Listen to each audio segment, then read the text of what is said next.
It is Wednesday, October the 10th, 2018, and welcome to week number 2 of Introduction to Corrections. And you know my name, Richard Wright, and I am going to spend within the next hour going through material for this week's assignments. Also, I want to point out to you that hopefully you understood the open house recording, and that with the open house recording, there's a lot of information in there that's very valuable to you for the rest of the course, such as discussion posts, such as the project. That's the biggest portion. And then at the end, you hear my reason why I say adversity is the springboard to success in every one of my announcements that I post to you on a weekly basis. So I'm going to go ahead and get started. I'm going to share my screen.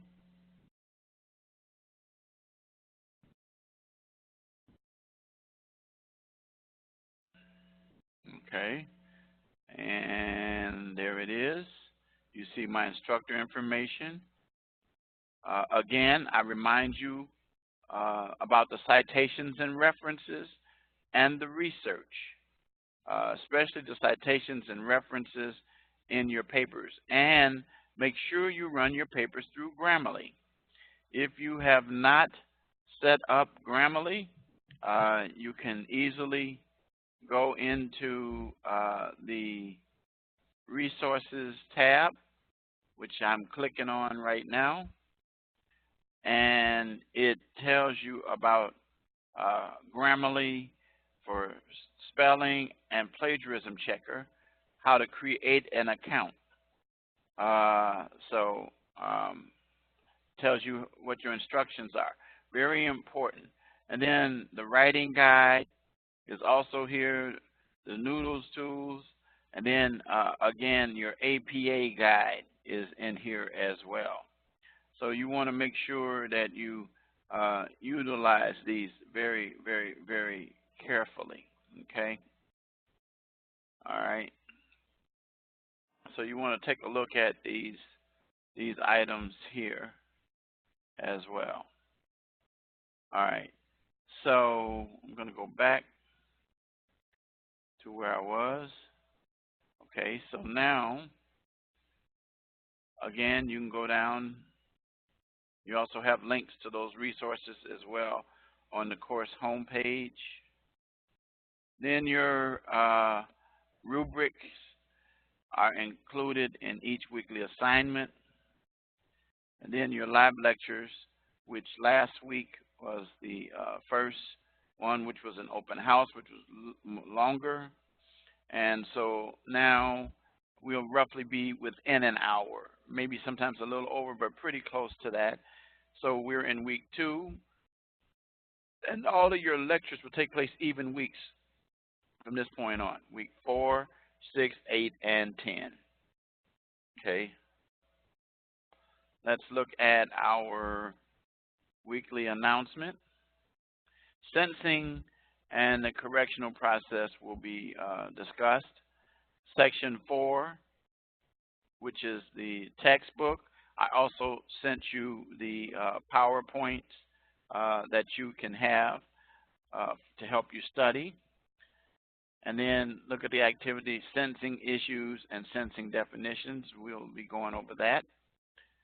Then your discussion assignment, which your initial post was due last night, 11:59 p.m. Central Standard Time, goals and philosophy of sentencing. Then your reply post Saturday by 11:59 p.m. Central Standard. And I do encourage, as I said, to reply to more than one post. Make sure your posts are detailed. Do not just put one-liners, because you will lose points for that. That's in the discussion rubric, as well as in the syllabus.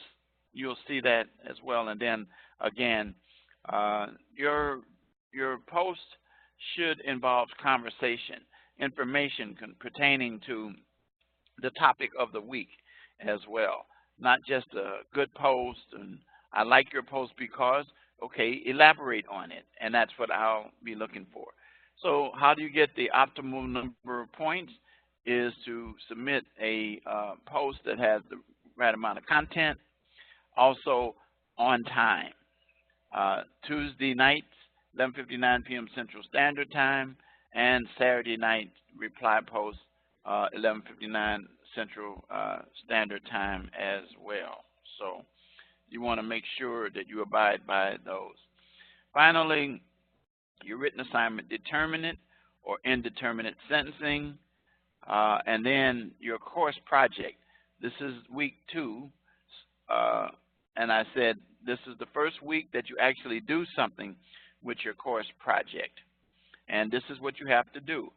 I had suggested last week that people get started on the selection of an agency and contact person, and you're going to need to submit that information along with whatever else it requests in the rubric. This is due this Sunday, 11:59 p.m. Central Standard Time, and then my motto, Adversity Springboard to Success, you know what that is all about now. So let's take a look at the course calendar very quickly. Reminding you, here we are, your reading assignment. There it is right there again, section 4. And then your initial post. And you click on that and it tells you what it is. Then your live lecture today. Your open house, your reply post on the 13th. And then your 2 written assignments here as well. And they are both due by 11:59 p.m. Central Standard Time. When you see the check on here, that's really not a duplicate. What it is because I have a due date included in your assignments that I post for you to see, it automatically puts it on your calendar in addition to the information that's already been put on there. So it's not a duplicate assignment or anything like that. And then next week, you follow the same process, except then you'll have a quiz, one of the 5 quizzes that take place in this course. Again, I remind you, try to take the quiz at the end after the time you've gone over all the material so that you can do well as far as the quiz is concerned. So let's go into the module. Again, here are the assignments. 2 pages. 2 pages. And it tells you what you're going to do. It tells you use APA, but let's just go right into the rubric. First thing you see is the due date. That was what I was talking about earlier. And then the rubric. Click on the rubric because that's what I use to grade. Whoops. Click on the rubric again, and you get 15 points if you satisfy these requirements in here. The 2-page minimum requirement, not 1 1/2, not 1 1/4, but 2 pages with citations and references throughout it.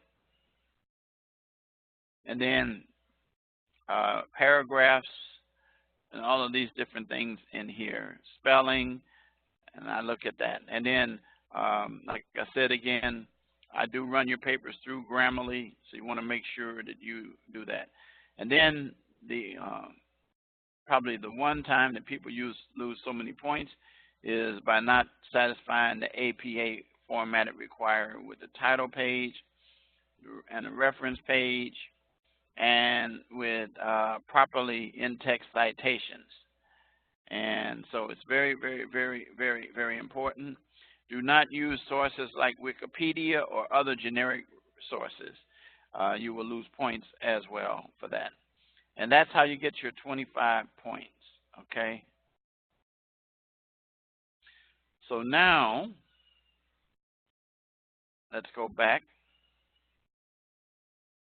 and let's look at the first assignment for, well, we already gone over the discussion, the first assignment for the course project. And again, in a paragraph or two, describe the agency, include a sentence or two as to why you selected the agency. Okay? Very important to get your 15 points. Look at the rubric again, and it tells you what you need to do. All right? This is the first one. Make sure you do that.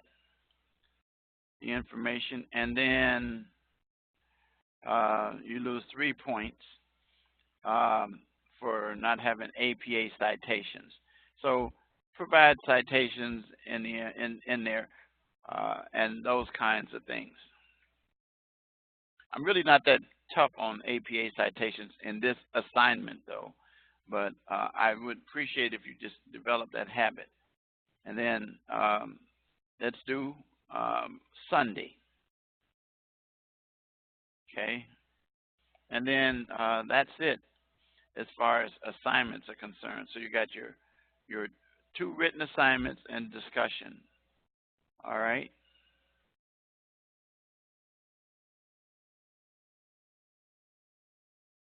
Got this little bug flying around here. I'm trying to figure out how to catch him. Okay. Let's go to the lesson content. Goals of sentencing, the difference between determinate and indeterminate sentencing, and little mandatory sentence, truth in sentencing, and sentencing guidelines. So sentencing is the issue for today. We're going to deal with sentencing issues and sentencing definitions, and then we're going to adjourn. So let's talk about sentencing issues. First of all, the sentence is what takes place after you either plead guilty or are found guilty. And there are different theories about how people are treated, and deterrence originally, that if you are incarcerated, then you won't commit crimes, or either it'll make you think about crimes. However, we've discovered through our research that it doesn't really prevent crime. In fact, all it does is really delay crime. And the individual's issues are not addressed, such as if there's a drug problem or other kind of problem that the individual has. That issue needs to be addressed while a person is incarcerated. And so people go back to doing what they do, and they become recidivists. They repeat what they do. And so some believe in deterrence. Some believe in incapacitation, isolating or imprisoning would prevent crime. Again, it goes back to the point that I said earlier, that the period of time that they're incapacitated, yes, crime will go down as far as that individual, but it doesn't make a difference for the time that that person is incarcerated. There's not as much crime, but it doesn't reduce recidivism. That's my issue with that. And then it brings us to my favorite, the one that I constantly harp on, is rehabilitation. The idea that we send a person in a new direction. We have that person do what we call a 180. In other words, they go in a different direction, the opposite of the way that they were going at first. And what we do is we address their issues through giving educational opportunities, vocational opportunities, and employment type opportunities and second chance type programs. And again, I already said about the drug issue, addressing the problem. You should be aware that there is a high relationship or a strong relationship between recidivism or crime and drugs. People commit crimes to support their drug habits. When you take the course that I teach, J115, Drugs and Crimes, we discuss this in detail. And you begin to see that we're at an epidemic in that issue. You should also be aware of this, is that even this gang situation with the violence that takes place with the guns, it's really more about territory and money. Money has to do with the distribution and sale of drugs in the community. And so guns are used to protect the individuals who are drug dealers on the streets. I call them pawns because they're not really the big problem. The biggest problem is the supplier itself outside of them. But the point of the matter is that with rehabilitation, we change the character, and it reduces the probability of repeat offenders, reoffenders, or either recidivists. So there's a lot of debates about it. It is a time when you have been found guilty. There is a pre-sentence investigation report that's ordered to determine what your history has been as far as crime is concerned, your background, and those kinds of things. And then it is the judge who orders or determines sentencing. Now, the judges have their hands tied. We're going to talk about that in a few minutes. Well, we might as well do it now about determinate or indeterminate sentencing. Now, Illinois used to be a indeterminate sentencing where the judge had a lot of range and authority with what they could sentence you to. And there were times when some offenses that were a little more serious that the judge could reduce it down so that the person would qualify for probation. However, in 1977-78, when I was in law school, I worked on a project as my senior research called House Bill 1500, where I worked with some of the legislators and the General Counsel, Mr. Bagley, where there was a determination that the truth in sentencing need to take place. The Illinois Criminal Code of 1961 underwent its first major revision in 1977, and one of the things we came up with was extended terms, habitual offenders. If you committed 3 violent offenses, your sentence was extended. If you also found yourself committing certain crimes, we have what we call Class X felonies, and we set the sentence out where the judge would have to give you a minimum of 6 and a maximum of 30. And so then the issue of concurrent or consecutive still remains.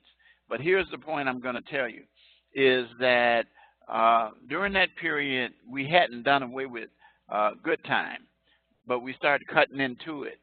And now there is no more good time. So when a person receives 6 years to 30, if they receive 6 years, they're going to be sentenced to those 6 years. That's what they're going to have to take and complete. And there is no day for a day which would automatically cut the sentence in half. So the judges are limited with these guidelines. And so the mandatory minimum sentences goes with the determinate sentencing, so that the legislature pretty much lays out the law and the range for sentencing. Now, how do you get from a higher range from 6 to 30? again, your pre-sentence investigation, your background, and then during the hearings for sentencing, at least in Illinois, we have an opportunity for the defense to present what we call mitigating factors, factors that argue that you should get a lower sentence in that range, or the lowest possible sentence in that range. Then the victims provide aggravation, reasons why the offense was more violent or the impact that it has on them. They're what we call victim impact statements that are presented, as well as character witnesses for individuals. And you can certainly be aware of the fact that if you are a repeat offender, that your sentence is probably going to be longer than if you're a first-time offender. So it's important to understand these options. And then there are also, in some instances, where a person has an offense that qualifies them for probation. And we already kind of hit on it, but we'll hit on it a little more in future weeks about what exactly is probation and what is it all about. We'll deal with parole in week 8, and I forget which week we talk about probation. But the point of the matter is that when you receive probation, you do not go to jail. You're able to serve your time outside of jail with the assistance of a probation officer, one that you must report to. On the other hand, parole is you've spent some time, a good portion of your time in jail or in prison, and then you're allowed to finish the rest of yours on the outside. So anyway, so you have jail, which is short term, and prison, which is long term. We talked about that last week. Okay, so let's look at these sentencing definitions now. Let me activate this. Okay, so now these are different terms that, and I recommend that you go through this, but what is general deterrence? And it tells you here, punishment, using punishment to prevent others from committing crimes is really what it should say. The idea that severity of punishment will create the deterrent effect. We've already said that it really is a theory that people would hope, and it just hasn't worked. It has not worked for a number of reasons, and one of the reasons is that the propensity of the individual in a situation where deterrence is involved is not to change that individual, but to, how should I say, send them to a situation where they release themselves and they go back into crime. And actually, to be honest with you, I have advocated this along with many others, that when a person is incarcerated over a lengthy period of time, they actually become more of a criminal than they were when they went in, because they will be exposed to individuals who are lifers or either have longer sentences than they are, or what we call already repeat offenders. So you'll get people that are green or people that are first-time offenders, and then they'll turn them into repeat offenders as well. So our issue with deterrence is that it just delays, but it doesn't stop.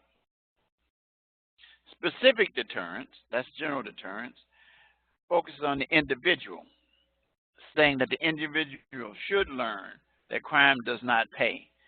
Well, that might sound good, and theoretically it should sound good. Crime does not pay, but it's like trying to tell, or either, how should I say, discuss a bee without discussing honey, and they're automatically corrected. connected, so that the offender who will find themselves locked up doesn't look at it as, I better not do this again because I'll go back. Again, there are underlying reasons why a person continues to commit crime, and deterrence just doesn't address it. Incapacitation, another theory where they're restrained or isolated to protect. So in other words, you're behind bars, basically. So society is protected. Yes, but I already said this, that while you're there, you're actually developing a propensity to, when you are released, to begin to commit crime, and sometimes even more severe crimes than when you went in. Selective incapacitation. Repeat offenders, longer prison terms. Again, the point of the matter is this: long prison terms without some kind of attempt to rehabilitate that individual or to change the direction in life that that individual is going is like a gerbil on the wheel or a merry-go-round. You're going to you go in, you come out. You go back in, you come out, and so forth. And how does it end? Sometimes somebody gets killed, and that's generally how it changes. Rehabilitation, that's my thing.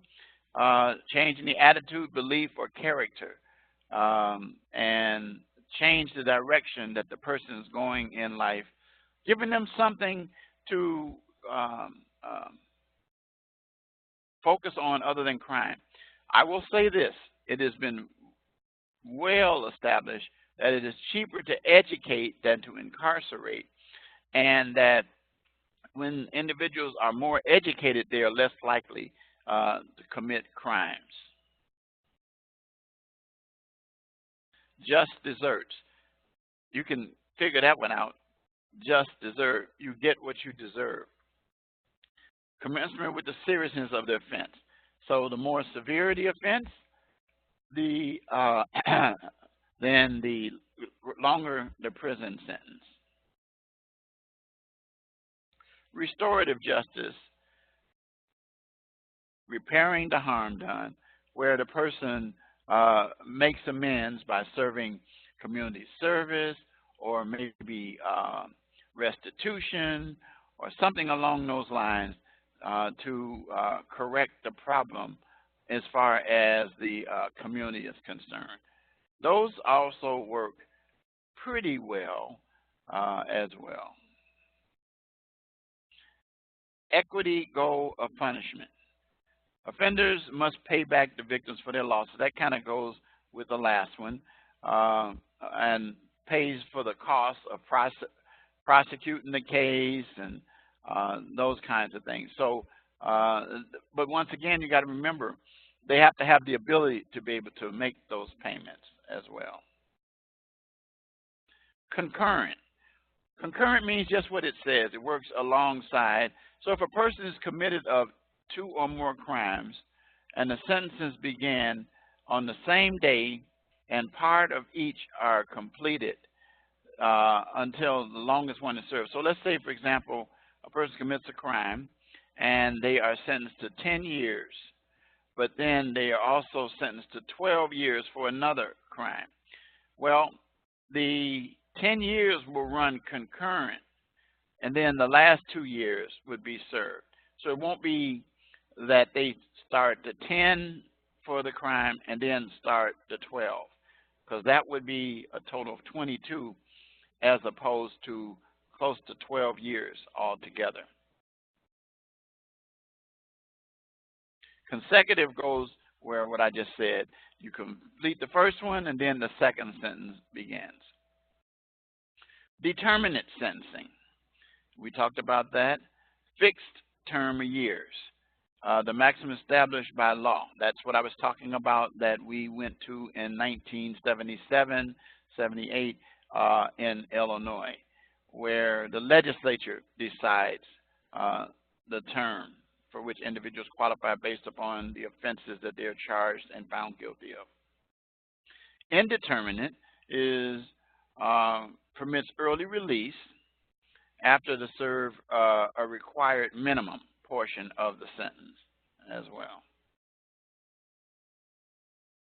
Sentencing guidelines based on the severity of the crime and their background. So in other words, you're sentencing, and actually it operates right now where individuals are sentenced to the more serious, lengthy periods of time for serious offenses, and if they are repeat offenders.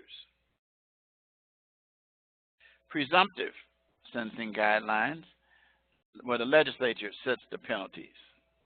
Okay, just kind of like determinate. Mandatory minimum, that means that's the least, a required number of years of incarceration for crimes, such as 6 to 30. If you're sentenced to 6, that's the required number of years. 3 strikes law, I talked about that. We call that the Habitual Offenders Act. Repeat offenders receive long sentences with no possibility of parole for a third or more felony. Now, some jurisdictions have applied this felony with nonviolent offenses too. But if it's a violent offense, that's pretty much, I think that's the best way to do it. If it's a felony and it involves that's when 3 strikes should come in, and you're there for a longer period of time. But many states now have them.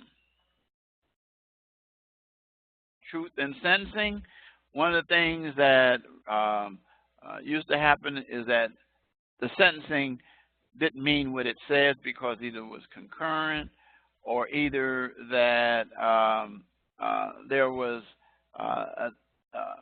a difference between what you were sentenced to and what you end up serving. So what happened is that bringing in truth in sentencing is to have sentencing closer to the actual sentence. 6 means 6 or very close to it. And that's it. Okay. So those are the sentencing guidelines. That's what sentencing is all about. And so I am going to adjourn again. I repeat to you that you need to make sure that you find yourself in a situation where you make sure that you pay close attention to that open house recording for your project. I hope that each of you will recognize that there are only 4 areas that this paper can be in, 4 types of agencies. I'll repeat them again: jails, prisons, probation, or parole. Do not include law enforcement, do not include courts or social service agencies. It has to be one of these 4. And so with that, I'm going to say good night. We will not have a lecture next week because that'll be week 3. The next time we have a lecture will be week 4. So I'm going to say good night at this time.